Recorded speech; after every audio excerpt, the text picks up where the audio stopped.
মাননীয় সভাপতি police super সাহেব এবং আমার পারিবারিক জীবন থেকে শুরু করে সার্বিক জীবনের সকল সহকারী প্রতিযোগিতাগণ সহ পারিবারিক সদস্যদের এখানে উপস্থিত সবাইকে আমার সালাম। আসসালামু আলাইকুম। আমি বলতে চাই যে সময় একদিনের জন্য বসে থাকে না, সময় চলতেই থাকে। সেই সময়ের সাথে সাথে আমাদের যে সুনির্দিষ্ট সময় দিনগুলো এগুলো ফিরে আসে বাৎসরিক আকারে। এই যে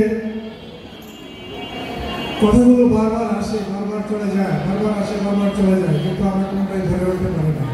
কেননা আমরা মনে রাখি কম, আমরা কথা বলি বেশি, মনে রাখি কম, স্মরণ করি কম। আমার বিশ্বাস আমরা যতদিন বেঁচে থাকবো ততদিন পর্যন্ত আমরা শ্রদ্ধার সাথে স্মরণ করবো সেই 25শে ডিসেম্বর, 26শে ডিসেম্বর, এই দিনগুলো। আমি স্মরণ করতে চাই, আমি যখন জাপানে ছিলাম, দীর্ঘদিন জাপানে ছিলাম 10 বছর, সেই সময়টার মধ্যে আমি আমার সাথে লোকরা আমাকে শ্রদ্ধা করতো না, বলতো না, কোনো কথা বলতে চাইতো না। কিন্তু সে একদিন আমাকে জিজ্ঞেস করতেছে, তোমার বাংলাদেশ আমি চিনি না, আমার বাংলাদেশে তোমার চেনার কথা, তুমি তো বিশ্বযুদ্ধ করেছ, তোমার তো জানার কথা ছিল। পরে কয়ে যে না, আমি তোমার দেশটা চিনি না। পরে বললাম যে তুমি যখন মায়ানমারে ছিলে সেই সময় তুমি পশ্চিম থেকে গুলি করতে, এই যে গুলি করতে সেই জায়গাটাই হলো বাংলাদেশ। এই জায়গাটা বাংলাদেশ হলে কি করে? সেটা তো বাংলাদেশ না, সেটা তো হলো পূর্ববঙ্গ। আমি বললাম হ্যাঁ ঠিক আছে, পূর্ববঙ্গটাই ছিল, প্রথম পূর্ববঙ্গই ছিল ভারতের অংশ। তারপর ভারত থেকে আমরা যখন আলাদা হয়ে গেলাম তখন হলো পূর্ববঙ্গ, পূর্ব পাকিস্তান। আর সেই পূর্ববঙ্গ থেকে আমরা হয়ে গেলাম নিজেরা যুদ্ধ করে যে দেশটাকে স্বাধীন করেছি 1971 সালে, সেই দেশটার নাম হলো বাংলাদেশ। তুমি কি এখন চিনতে পেরেছো? হ্যাঁ, আমি খুব ভালো করে চিনতে পেরেছি তোমার দেশটা কোথায়, কী অবস্থা সম্পর্কে আমার জানা আছে। কিন্তু আমার বিশ্বাস হয় না তোমার দেশে যে কত লোক মারা গেছিল। আমি বললাম যে মারা গেছিল প্রায় 30 লক্ষ লোক। তখন সে চুপ করে বসে থেকে বলতেছে যে এটা কোনো দিনই সম্ভব না, 30 লক্ষ লোকের কোনো রেকর্ড আমাদের কাছে নাই।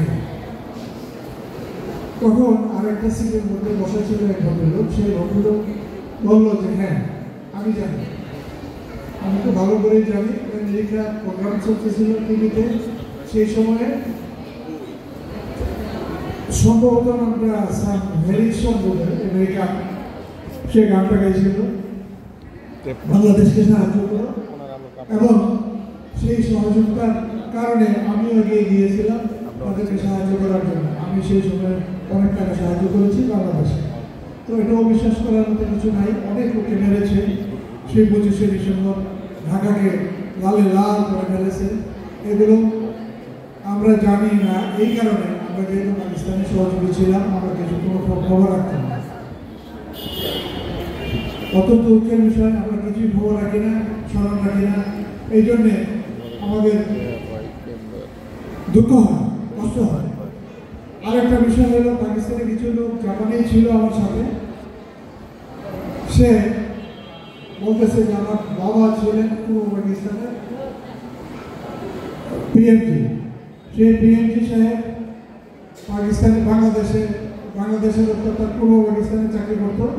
সেই সময়ে পাকিস্তানে কি হচ্ছে না, পূর্ব পাকিস্তানে কি হচ্ছে না হচ্ছে সেগুলো আমরা কিছু জানতাম না, আমরা কিছুই জানতাম না। কিন্তু আমরা জানছি সেইভাবে কোনো পত্র পত্রিকার মাধ্যমে, টিভির মাধ্যমে কোনো ফর্ম দিয়ে